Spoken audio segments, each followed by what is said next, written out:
Halo teman pemilih, selamat datang di podcast Ngulik, Ngobrol Pemilu Pilkada Asik. Hari ini bersama saya Eka Lestari, kita akan membahas topik yang sangat seru. Bersama saya telah hadir Bapak Kenny Afesayuti, anggota Komisi Pemilihan Kabupaten Merangin, Ketua Divisi Teknis Penyelenggaraan. Selamat datang Pak Kenny. Selamat datang, terima kasih. Ya, ini yang kedua kalinya Pak Kenny hadir di podcast Ngulik. Nah, untuk teman-teman pemilih yang belum tahu secara personal Pak Kenny, jenjang karirnya sebelum jadi penyelenggara, mungkin bisa dilihat di podcast yang sebelumnya.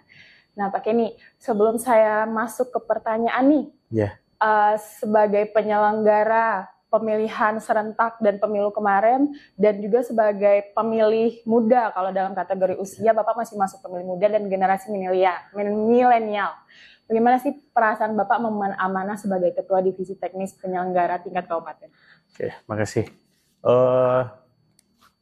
Kalau bertanya masalah perasaan ya, jujur ya agak excited ya, karena di usia yang masih muda, terus diberikan amanah dan kepercayaan dalam mengemban tugas yang sangat berat ya sebenarnya, menjadi anggota KPU Kabupaten Merangin ini. Jujur sangat excited, dan mungkin karena jiwa-jiwa muda masih ada, perasaan-perasaan rasa ingin tahu dan belajar untuk kedepannya itu sangat tinggi. Jadi kalau dibilang ini tugas berat, memang benar tugas berat. Tapi karena mungkin penyelenggaraan ini sebagian dari fashion saya ya, saya sangat senang dan sangat ingin mendalami seluruh rangkaian pemilu yang telah lalu maupun yang akan datang ke depannya, apalagi kita akan menunggu undang-undang pemilu yang terbaru kan. Jadi kita rasa ingin tahunya itu terhadap apa aja gitu loh, aturan perundang-undangan pemilu terbaru ke depannya. Oke, tentang peraturan yang mungkin akan ada di pemilu 2029 yang akan datang ya Pak ya. Nah, dalam tahapan pemilu, terutama pemilu di tingkat kabupaten nih Pak, Bapak kan masih, saya bilang tadi masih muda untuk kategori penyelenggara tingkat kabupaten. Nah, tahapan mana yang paling menantang secara teknis bagi Bapak di tingkat kabupaten? Kalau di tahapan teknisnya sebenarnya seluruh tahapan yang ada di teknis itu cukup menantang ya semuanya, seluruh rangkaian tahapan teknis. Cuman bagian yang paling menantang menurut saya itu di tahapan pemungutan dan penghitungan, karena muaranya seluruh rangkaian tahapan pemilu itu ada di pemungutan dan penghitungan. Oke dah, kita bicara pemungutan dan penghitungan nih. Nah, di situ ada ad hoc kita yaitu KPPS. Nah, KPPS Kabupaten Merangin seperti yang kita ketahui itu ada dari 634 TPS itu ada 4.438 KPPS. Nah, untuk memastikan para petugas benar-benar memahami SOP teknisnya, terutama dalam pemungutan dan penghitungan suara itu, apa yang dilakukan dari Divisi Teknis Penyelenggara? Ya, kami tidak serta-merta memberikan pembelajaran kepada KPPS itu secara langsung ya. Jadi kami itu sebenarnya di TOT terlebih dahulu kan, melalui KPU Provinsi Jambi. Terus kami di TOT, kami sampaikan juga secara berjenjang kepada PPK, terus PPK kepada PPS dan KPPS. Nah, dalam rangkaian trainingnya itu, kami juga melaksanakan supervisi dan monitoring agar memastikan apa yang disampaikan oleh kawan-kawan PPK terhadap ad hoc yang di bawahnya itu tersampaikan secara utuh dan tidak ada yang tertinggal sedikit pun. Oke. Tidak ada yang tertinggal sedikit pun. Perbedaan, mungkin ada sedikit saya lihat perbedaan dari pemilu 2019 dan pemilu 2024 kemarin. Nah, dalam penggunaan digitalisasi dan teknologinya di sini, penggunaan Sirekap tingkat kabupaten kan mulai dari KPPS hingga sampai tingkat kabupaten. Nah, tantangan terbesar kemarin itu dari penggunaan Sirekap pertama kali untuk pemilu serentak ini yang secara keseluruhannya di tingkat kabupaten apa Pak? Oke. Pertama karena wilayah kita di Kabupaten Merangin ini mungkin ada beberapa desa yang mungkin susah diakses oleh sinyal, karena pengoperasian Sirekap ini harus menggunakan sinyal yang sangat lancar. Terus pada pemilu-pemilu sebelumnya, kan pertama kali Sirekap digunakan itu pada pemilihan kepala daerah di 2020. Sampai di pemilihan kepala daerah di 2024 yang terakhir kemarin kan. Dari secara beruntunnya pelaksanaan pemilihan tersebut, Sirekap yang untuk saat ini sudah hampir dibilang sempurna ya, karena KPU Kabupaten Merangin kemarin melalui jajarannya di tingkatan ad hoc itu sukses semua mengupload di Sirekap itu secara keseluruhan, baik itu C hasil, ada daftar hadir juga, terus berbagai hal yang harus diupload di dalam Sirekap. Nah, Sirekap untuk saat ini kalau bagi saya ya secara seluruhnya itu sudah sangat bagus. Tinggal lagi mungkin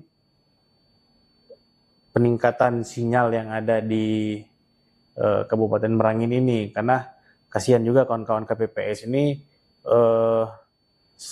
mereka harus memfoto terlebih dahulu, disimpan secara offline, kadang harus pergi ke desa sebelahnya yang mungkin jaraknya cukup jauh, yang aksesnya juga sulit untuk ditempuh, kadang ada juga yang nyebrang sungai, menggunakan alat transportasi air, mereka harus nyebrang dulu, kalau di desanya tidak ada sinyal, harus nyari desa yang ada sinyal, kalau bisa sih, ini menjadi tugas kita dan pemerintah daerah juga terhadap kondisi geografis dan wilayah, apalagi sinyal ya, menjadi tugas kita bersama untuk meningkatkan pelayanan terhadap masyarakat. Ya.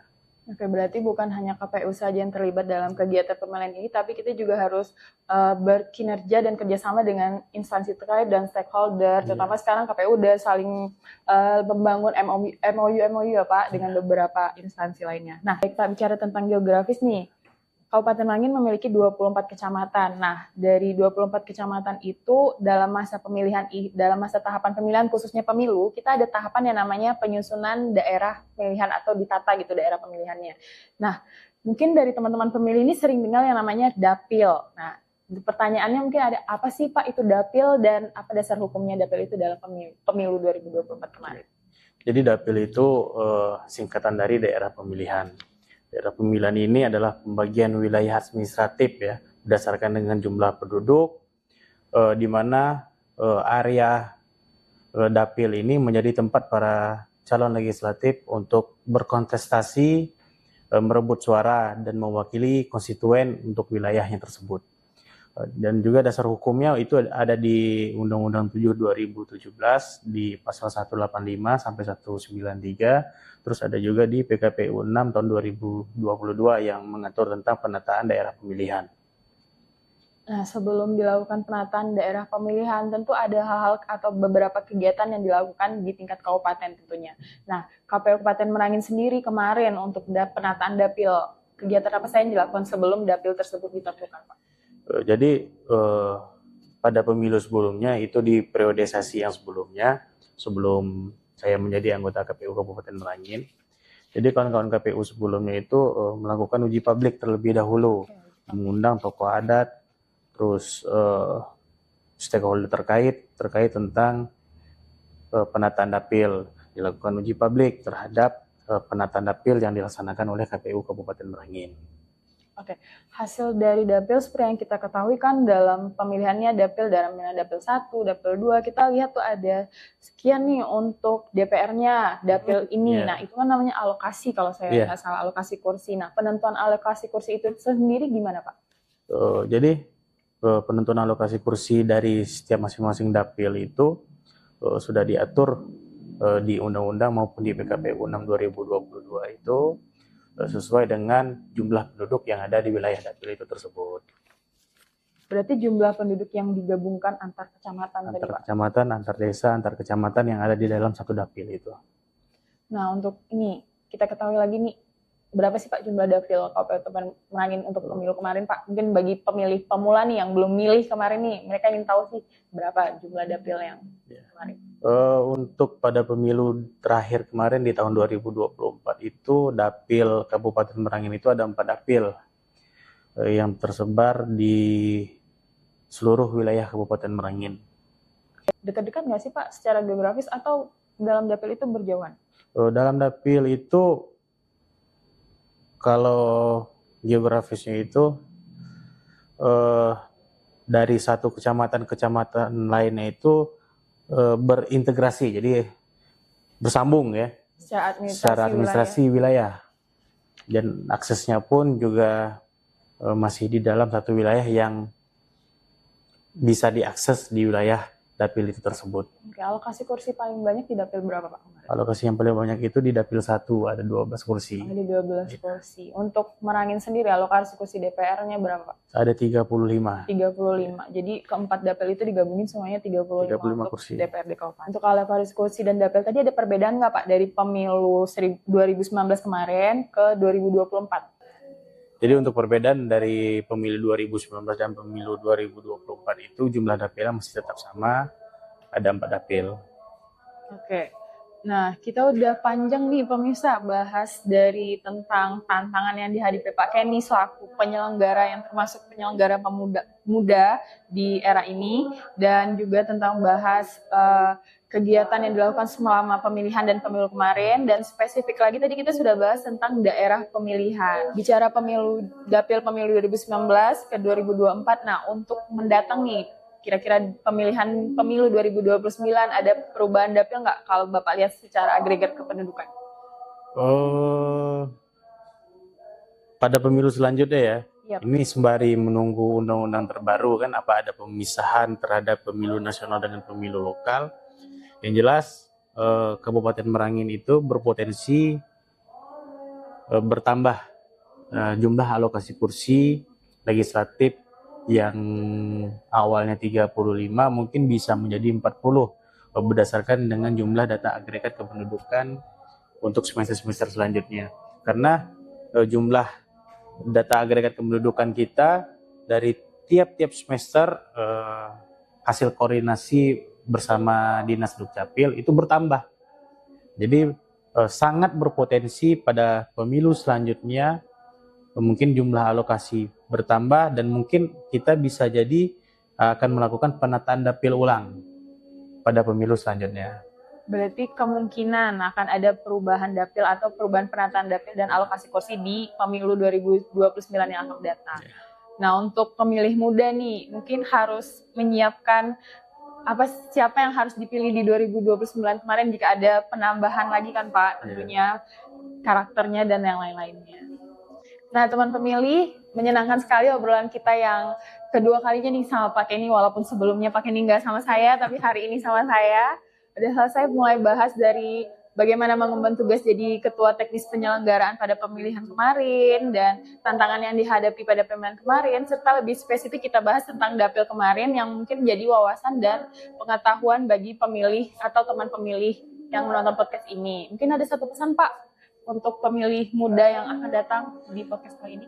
Oke, kepada teman-teman pemilih, tetap jaga soliditas dengan keberagaman suku, keberagaman agama yang ada di negara Kesatuan Republik Indonesia ini, khususnya yang ada di Kabupaten Merangin. Kita tetap menjaga rasa persaudaraan, soliditas, walaupun berbeda pilihan di kemudian harinya. Oke, walaupun berbeda pilihan di kemudian hari, tapi kita tetap harus jaga solidaritas kita, terutama sebagai warga negara Indonesia. Oke, terima kasih Pak Kenny telah hadir di kanal YouTube Ngulik Ngobrol Pemilu Pilkada Asik KPU Kabupaten Merangin. Untuk teman pemilih, jangan lupa ikuti kanal YouTube KPU Kabupaten Merangin TV dan untuk update info terbaru. Nah, untuk pendapat dan silakan isi kolom komentar di bawah ini. Sampai jumpa di Ngulik Ngobrol Pemilu Pilkada Asik.